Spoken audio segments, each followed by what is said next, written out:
Dear Miss Love, akala ko okay lang ang lahat. Ang asawa ko ay isang OFW at ang anak ko ay nasa nanay ko sa probinsya.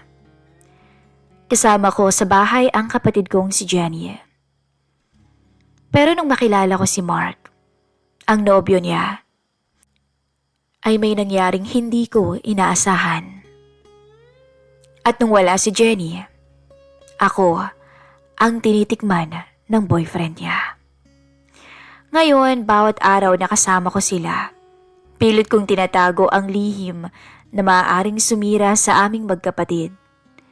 Isang lihim na hindi ko alam kung paano matatapos o kung gusto ko ba batong tapusin. At sa isang gabing kamilang dalawa, may nangyaring hindi na pwedeng bawiin. Isang bawal na damdaming lalong pinapalakas ng lihim na pananabik. Ang tanong, hanggang kailan ko kayang itago ang lihim namin kay Jenny? At hanggang kailan kami kayang tangayin ng tukso bago tuluyang masira ang lahat?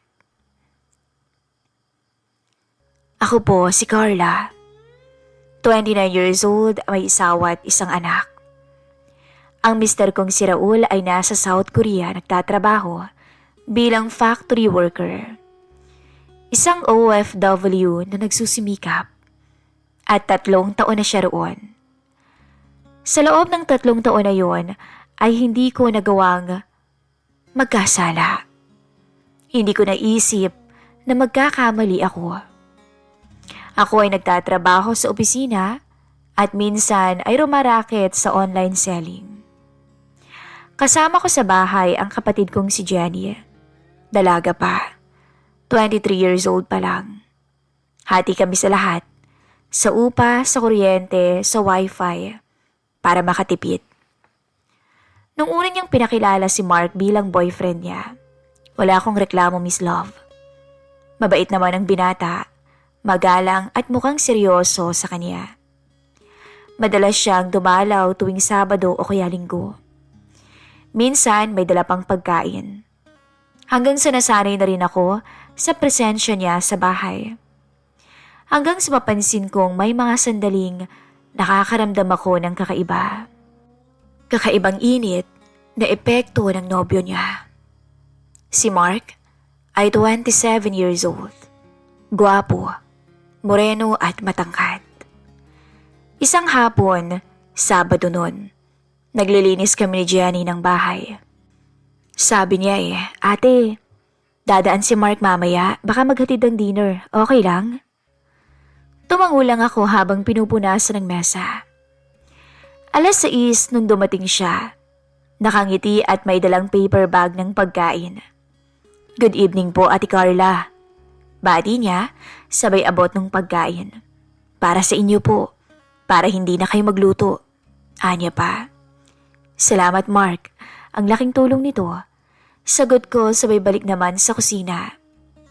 Normal lang ang lahat. Pero habang kumakain kami sa mesa, napansin kong iba ang tingin niya kapag kausap niya ako. May kakaiba. Minsan nga nahuhuli ko siyang nakatitig, tapos iiwas. Pero pinagkibit balikat ko lang. Siguro ay kung ano-ano lang ang iniisip ko. Pagkatapos namin kumain, naupo sila ni Jenny sa may sala. Ako naman ay naghugas ng pinggan. Rinig ko ang tawanan nilang dalawa at naririnig ko rin ang boses ni Mark.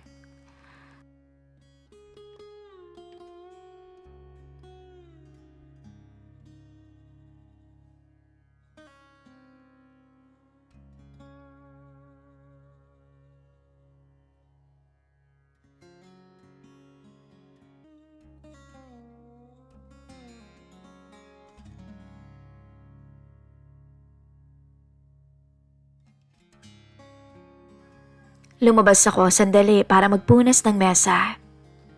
At doon ko siya muling nahuling nakatingin.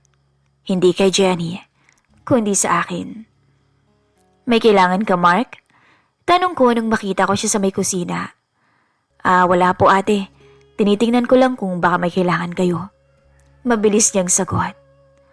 "Wala naman akong kailangan. At kung may kailangan man ako, Mark, Sigurado akong hindi mo yun kayang ibigay. Sabi ko dito. Bigla siyang nagsalita nang hindi ko inaasahan.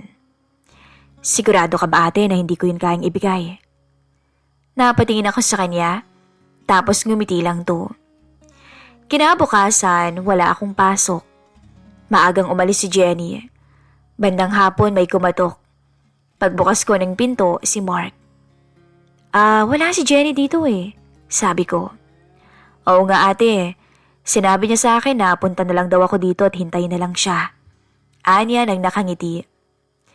Pinapasok ko siya at doon nagsimula ang tensyon sa pagitan naming dalawa. Naupo siya sa may sofa, ako naman ay nagtuloy sa may kusina para magbanlaw ng mga plato. Gusto mo ng juice? Tanong ko mula sa kusina.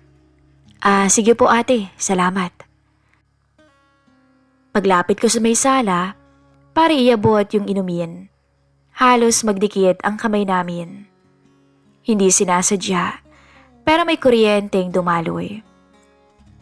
Nagkatinginan kami ng ilang segundo.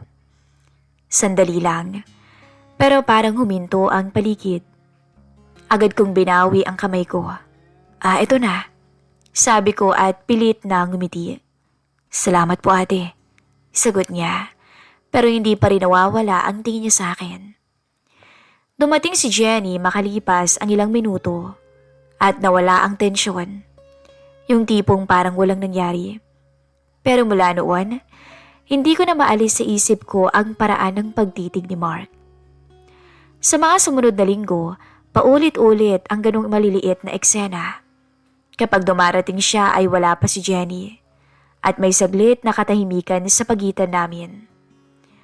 Kapag kumakain kami, parang lagi niyang alam kung saan ako uupo at palihim siyang titingin, tipid nangingiti, tapos iiwas din naman. Isang gabi matapos umalis si Mark, nilapitan ako ni Jenny. Ate, okay ba sa'yo si Mark? Tanong niya. Bakit mo naman naitanong? Sagot ko, kunwari nagtataka. Wala lang, baka si istorbo kami sa'yo. Hindi basta wag lang masyadong gabing-gabi na at ayos lang naman sa akin. Hindi ko nasabi sa kanya na ako ang naiilang. Naiilang kasi may nararamdaman akong hindi dapat. Naiilang kasi baka mahuli ni Jenny ang paraan kung paano kami magtitiga ng boyfriend niya. At baka mauhuli niya rin ang hindi ko maipaliwanag na kaba. Sinabi ko sa sarili ko na baka guni-guni ko lang yon. Na baka mabait lang naman si Mark, na sadyang ganun lang siya. Pero sa bawat pagdaan ng linggo, lalong tumitindi yung titigan naming dalawa.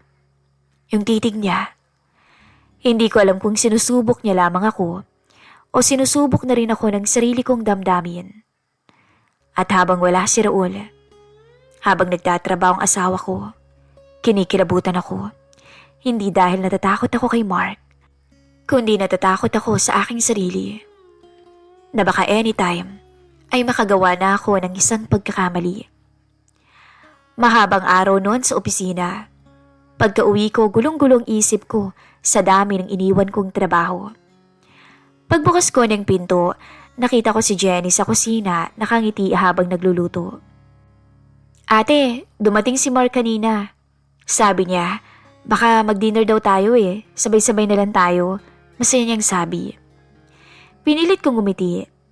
Ganun ba? O sige, huwag ka na magluto ate. Kami na ni Mark bahala. Dagdag pa niya. At dumating nga si Mark na may dala-dala pang dessert. Normal lang ang takbo ng gabi. Tawanan, kwentuhan habang kumakain. Pero gaya ng dati Miss Love, hindi ko maiwasang mapansin ang mga pasimpleng sulyap ni Mark sa akin. Hindi naman nahahalata ni Jenny. Pilit kong iniiwasan at pilit kong kinukubli ang kabang nararamdaman ko sa tuwing magtatama ang mata naming dalawa. Pero hindi ko rin maiwasang hindi suklian ang mga tingin niya. Pagkatapos naming kumain, nagpaalam ako sa kanila na maaga akong matutulog. Jen, Mark, una na ako ha. Pagod na pagod ako ngayong araw Mauna na akong matulog. Sabi ko habang sila na may nagliligpit ng mesa. Sa totoo lang, gusto ko ring lumayo. Gusto kong iwasan ang kahit anong pagkakataong muling magkatagpo ang mata namin ni Mark. Pumasok na ako sa kwarto at humiga, pero hindi naman ako dinalaw ng antok. Nakatingin lang ako sa may kisame, nakikinig at nakatitig sa tahimik na tunog ng bentilador. Tumawag na ako sa anak ko, pati na rin sa asawa ko, pero hindi pa rin ako makatulog. Isang oras pa ang lumipas, narinig ko ang mahihinang yabag sa pasilyo. Pati na rin ang boses ni Jenny. Nagbubulungan at tila masayang masaya. Naroon din ang boses ni Mark. Hindi ko naiintindihan ang sinasabi nila pero halata ang tawanan. Ilang sandali pa, sumara ang pintuan ng kwarto ni Jenny.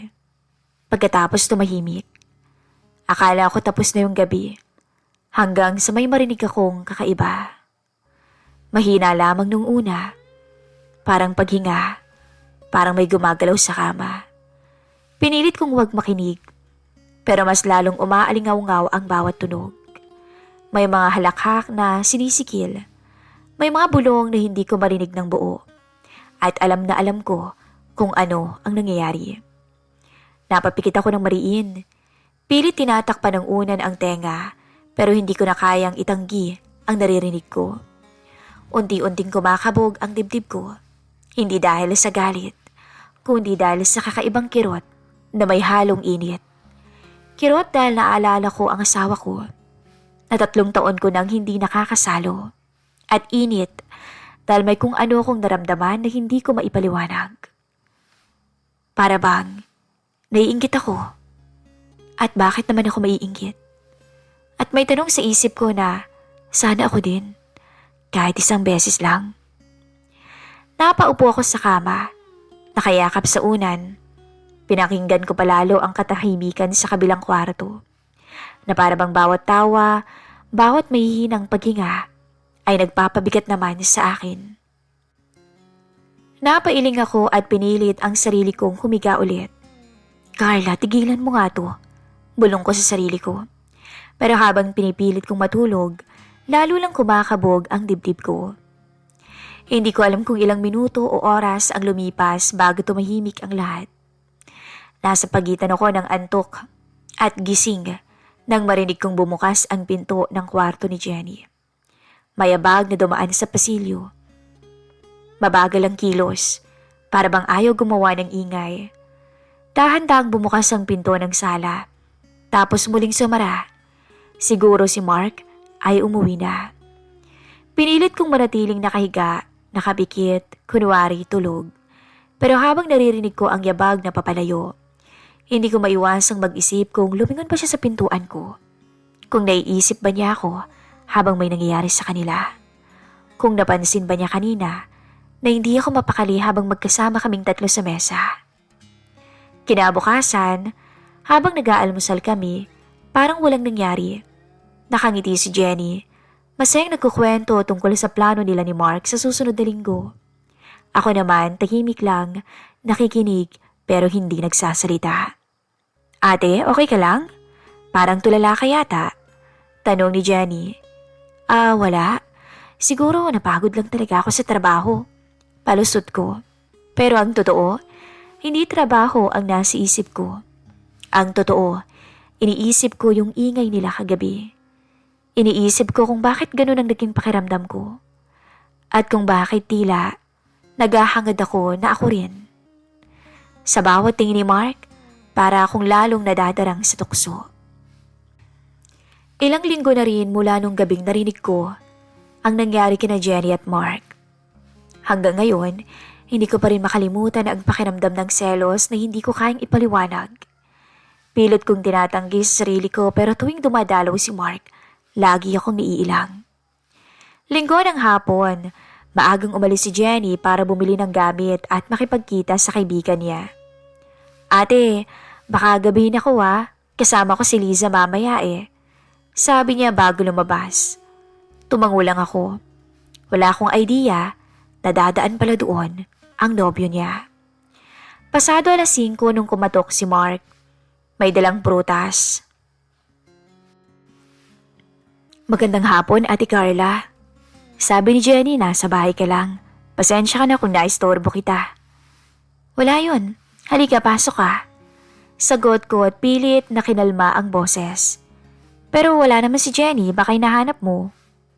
Alam ko ho, sinabi niya rin na baka gabihin siya. Namiss ko lang kayo eh. Biro niya at may tipid ng ngiti. Ah, talaga? Bolero? Umupo siya sa may sofa habang nag-aayos naman ako ng dala niyang prutas sa kusina. Matagal na rin palang wala si Kuya Raul, no ate?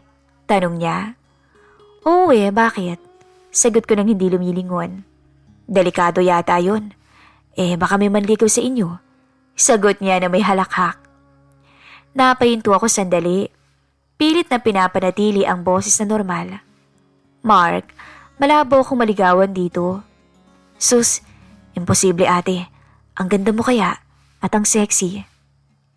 Shh, huwag kang ganyan. Baka mamaya may makarinig kung ano pang isipin. Wala namang makakarinig ate eh. Tsaka nagsasabi lang naman ako ng totoo. Anya, pero ramdam ko sa tono niya na may ibig sabihin yun.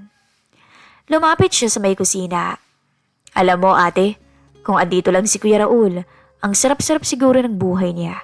May asawang mabait, maganda, plus pa yung kaseksihan.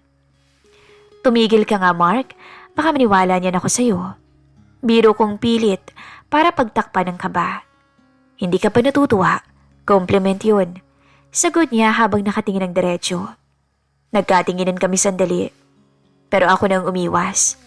Puro ka talaga biro. Hindi naman ako nagbibiro eh. Bulong niya, sabay kuha ng tuwalya para punasan ang kamay kong basa. Hindi ko alam kung bakit hinayaan ko lang. Mark, mahinang tawag ko na para bang babala. Bakit Ate Carla? Bawal ba akong humanga? Tanong niya na nakangiting parang bata. Hindi naman ibig sabihin may masama akong balak sa'yo. Kung wala, tigilan mo bago may makakita. Sagot ko. Pero hindi ko mabura ang kakaibang kilig na dumaloy sa dibdib ko. Umupo kami sa may mesa. Kumain kami ng prutas. Ramdam ko yung bawat lapit niya. Paminsan-minsan ay humahabol siya ng tingin sa akin at tipid ng ngingiti. Alam mo ate, sabi niya habang nagbabalat ng orange. Unang kita ko pa lang sa'yo nun. Nagandahan na talaga ako sa'yo. Kahit girlfriend ko ang kapatid mo, iba pa rin yung attraction na ramdaman ko sa'yo. Hoy Mark, ano ka ba? Huwag kang magbiro ng ganyan. Paano kung seryoso ko? Mabilis niyang balik, sabay tingin na parang hinahamon ako. Hindi ko alam kung anong sumapi sa akin ng oras na yon pero isang parte sa utak ko ang nagsasabing patulan ko na siya. Pero hindi. Pinilit ko pa rin na maging tama. Hindi mo dapat sinasabi yan. Kapatid ko si Jenny. Girlfriend mo siya. Alam ko, sagot niya. Nakasandal at nakangiti. Pero minsan, hindi mo mapipili kung kanino ka pwedeng humanga. Tumayo ako para ayusin ang pinggan. Pero bigla siyang sumunod at hinawakan ang kamay ko. Hindi naman mahigpit, pero sapat para mapatigil ako. Relax lang ate. Wala naman akong gagawin sa'yo eh. Bulong niya. At kung meron man, wala namang makakaalam. Anya pa. Alam kong nangungulila ka na rin kay Kuya Raul. Bakit hindi mo pagbigyan ng sarili mo? Hindi naman nila malalaman na. Sa totoo lang, mahilig ako sa babaeng may asawa na. Bukod sa may thrill, may excitement pa. At mas may alam ang may asawa na. Napalunok ako noon, Miss Love. Bitawan mo nga ako, Mark. Bumitaw siya agad, pero hindi inalis ang tingin. Sige, bibitawan kita. Pero aminado ka rin, di ba? Nararamdaman mo yung nararamdaman ko kapag nagkakatitigan tayong dalawa. Hindi totoo yan. Mabilis kong tanggi. Kahit alam kong hindi ako kapanipaniwala.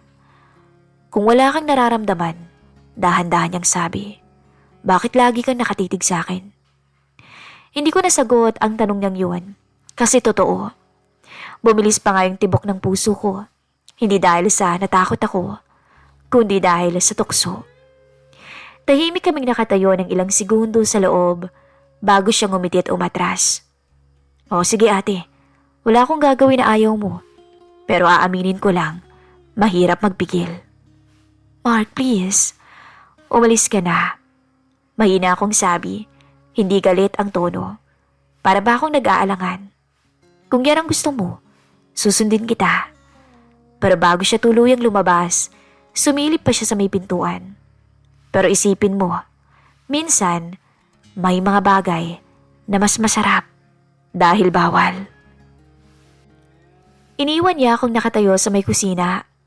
Hawak yung basang towel at nanginginig, hindi dahil sa lamig, kundi dahil sa halong kaba at kilig. Hindi pa man may nangyayari, pero alam kong nagsimula na ang hindi ko mapipigilang pagkadulas ko sa tukso. Kinagabihan dumating si Jenny at masayang nagkwento. Pinilit kong umiti at makinig, pero ang utak ko ay abala pa rin sa huling sinabi ng boyfriend niya. At doon ko napagtanto. Hindi na ako basta naiinggit sa naririnig ko sa tuwing may nangyayari sa kanila. Ako mismo, hinihila na ng tukso. At si Mark, siya ang unang humila sa akin papunta roon. Hindi ko akalaing sisiputin pa ako ni Mark kinabukasan. Akala ko hindi na siya magpapakita. Pero parang sinadya niya ulit. Dahil dumating siya habang wala si Jenny. Dala-dala ang paborito kong kape na parang walang nangyari sa pagitan namin kahapon. Wala si Jenny, sabi ko agad. Seryoso ang tono. Alam ko. Sagot niya nang nakangiti. Para sa'yo to ate. Alam kong mahilig ka rito eh. Pilit kong pinanatiling normal ang usapan habang inabot niyang inumin sa akin. Pero ramdam ko, pareho kaming nag-aalala na baka may makakita o makarinig. Sinubukan kong iwasan ang mga tingin niya, pero palaging may dulas ang bibig niya. Grabe ka naman, parang ayaw mo akong makita ah. Alam ko namang hinihintay mo rin ako. Mark, pwede ba? Huwag kang maingay. Sagot ko na halos pabulong. Baka may makarinig. Huwag mong gawing biro lahat. Hindi ako nagbibiro, sabi niya, at dahan-dahang nilapit ang mukha niya. Ate, alam mo bang matagal ko na itong gustong sabihin sa'yo? Gusto mo bang ako muna? Habang wala si Kuya Raul. Mag-iingat naman ako eh. Tayo. Ramdam ko yung mabilis sa tibok ng puso ko. Alam kong kasalanan to sa asawa ko, kapatid ko, pamilya ko. Pero biglang nawala nang marinig ko yung sinabi niyang, pasasayin kita. Yung sayang magugustuhan mo ate.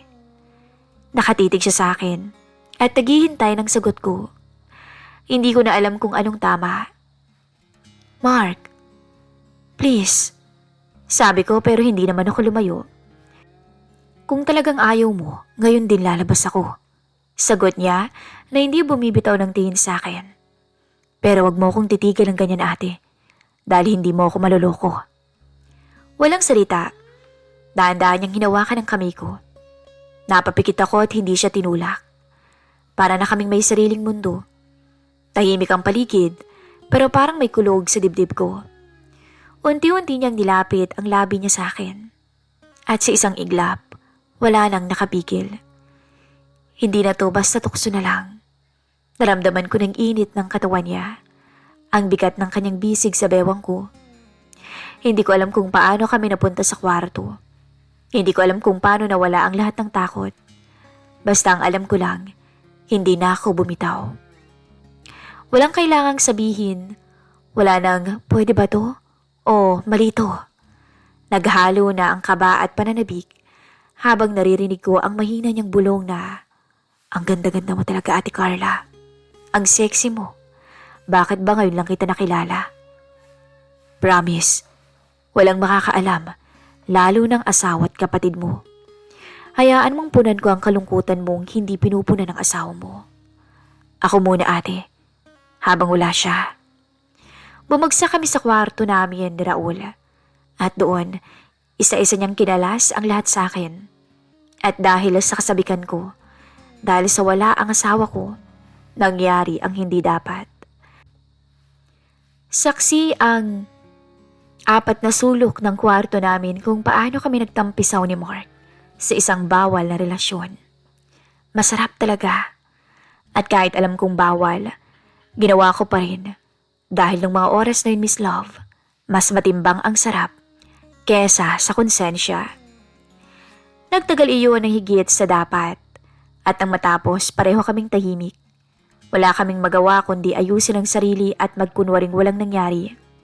Ramdam ko yung bigat ng ginawa namin pero mas ramdam ko yung init na iniwan ito sa akin. Hindi ko alam kung anong mangyayari bukas, sabi niya habang inaayos ang polo niya. Pero hindi ko to pagsisisihan. Mark, walang nangyari, naiintindihan mo ba? Matigas kong sabi, nanginginig ang boses ko. Ngumiti siya, parang alam niyang hindi ko rin kaya ang salitang binitawan ko. Kung kaya mong kalimutan, kaya ko rin ate. Pero sigurado ka bang gusto mo talagang kalimutan? Pagkaalis niya, nakaupo na lang ako sa kama. Napatitig tuloy ako sa sahig. Hindi ko alam kung matatakot ba ako o malulunod sa sarili kong damdamin. Kinagabihan, dumating si Jenny. Masaya at walang kaalam-alam. Ate, tumaan dito si Mark kanina, di ba? Sabi niya. Napangiti ako. Pero ramdam ko ang panginginig ng labi ko. Oo. Dumaan siya sandali, may inabot lang. Habang nakatingin ako sa kapatid ko, Miss Love, ramdam ko yung kirot at saya na magkasabay. Paano ba kung malaman niya? Paano kung mahuli niya kami? Pero sa ilalim ng lahat ng takot na iyon, isang bagay lang ang malinaw. Nahanapin ko ulit ang pakiramdam na iyon. At doon ko naintindihan, hindi na babalik sa dati ang lahat. Pagkalipas ng ilang linggo, halos wala lang ang lahat.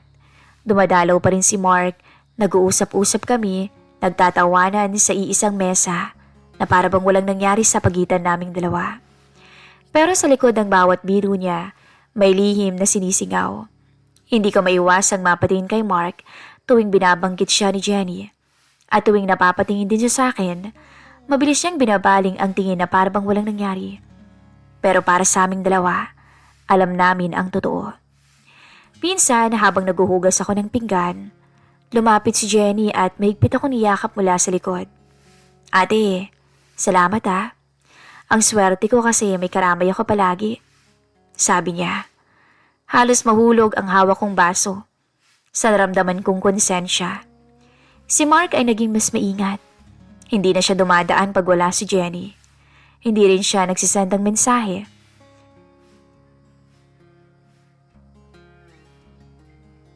Gabi-gabi, habang nakahiga ako, iniisip ko kung paano ba matatapos ang ganitong kalokohan.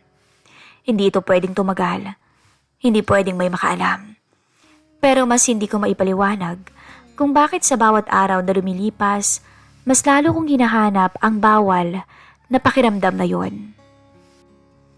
Isang gabi, nakatanggap ako ng maikling mensahe mula kay Mark.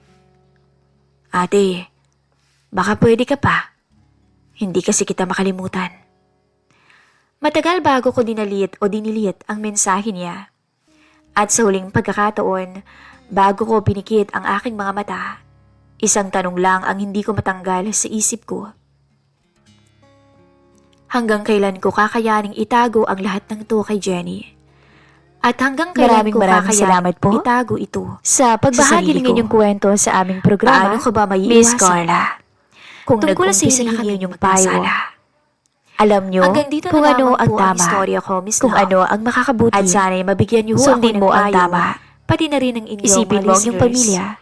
Hindi lamang ang iyong kapatid, kundi ang iyong anak, at ito, ang iyong asawa na nasa abroad. Secret confession.